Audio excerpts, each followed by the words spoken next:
ngicela ukubingelela wonke umuntu oze enkonzweni kaSamkelo ngokuthi uKristu uyinkosi. Bazalwane, uthisha uMphamali lo uthisha kaSamkelo njengoba bese besishilo. Ngiphatheka kabi kakhulu, inhliziyo yami ibuhlungu ngoba sengineminyaka ewu8 ngafika la eFrahead ngiwuthisha,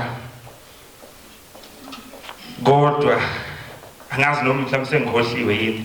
Ngathi ngokuqala ngizwa into yokhanjelwa ingane ethi ayibe buhlungu kanje. Mina ke vele kungokuqala nje eklasini lami ade ngiyibuza ngithi kodwa uNkulunkulu usungaze uqale ngami, kodwa ke uNkulunkulu ngeke simsole.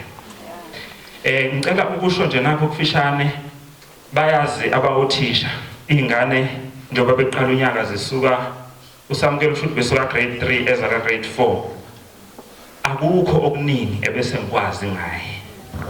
Ngeke ngiqamba manga phela iqiniso kufanele ngilikhuluma, kodwa ngibe nenhlahla yokuthi ngijwayele ukukhuluma nezingane nje mayifika uqala unyaka, ziye zithi ngiyathetha ke kodwa zona, kodwa nje ithemu yokuqala ngisuke ngiyiswitch ngalendlela eyisimanga, ngenze ukuthi phela nabo bengaze bethi hey lo baba kanti ngathi sifike kwabanye. Ngiye ngize ngithi ke uma ngithi ingane zami ngibabiza ngabafowethu mhlawumbe ocolleague abanye sisebenza nabo lapha eFezini bayazi, ngiye ngithi ingane zami bethi bona thisha, ngithi cha ningasho ukuthi thisha, thanini baba, ngoba uma ngabe sibafundisa nathi siyabathanda, yingakho kubuhlungu ngalendlela okubuhlungu ngayo. uSamkelo ngimbonile njengoba kuqala ukuvula izikole, ngaleli langa leli ayezolahleka ngalo kwakuLwesibili. Siyafika ekseni ngihamba ngeklasini, ngifike ngiyabavulela bayangena, siyathandaza, ngimake register, ngambona ngoba bese ngimazi noma isikhathi bese sisincane. Sahamba saye groundini, sabuya groundini ngoba beshiya into zabo eklasini. Uma bebuye groundini sebefuna ukuthatha ukudla, ngiphinde ngibavulele futhi, bathatha into zabo eklasini baphume bese ngiyakhiya.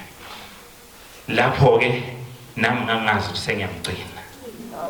Ngifisa ukusho ukuthi umphakathi waseFrahead uma ngempela adesho uMsitheleze ethi uma ngempela kuyinto le esiqalile ukwenzeka eFrahead, uNkulunkulu sengathi ngasizwela. Ngesizathu sokuthi imbi, futhi imbi kakhulu, angilazi igama engalisebenzisa ukuyichaza indlela embi ngayo. Duduzekani ke ingane zakwethu, sonke silimele, bazali, bothisha, umphakathi waseFrahead, sithi duduzekani. Nakho ke ebengifisa ukuthi ngikudlulise ngoba akukho okuningi engingakhuluma. uSamkelo ke ngithe ngimbhalele nansi inkondlo ngoba bengeke ngize ngisho okuningi ngaye ngoba mazi kahle. Isihloko sayo sithi kwaze kwabuhlungu. Kwaze kwabuhlungu, kwaze kwabuhlungu. Izinhliziyo zichonywe kontshumetshi nezinalithi. Kugeleza eyegazi nezinyembezi. Iminjunju ijulile, impela lihlabe lephukela. Nokho simsulwa, nokho asinachashaza. Ukhozi luhlwithe elethu lekhethela. Sizikhohlisa sithi koba ngozi makhaza. Bazali dudu ngodume. Bafundisi lalani ngenxe. Bafundi phephisana. Sezosulwa ophezu konke. Hey, unyalo lwabankentshane ngiyalisaba.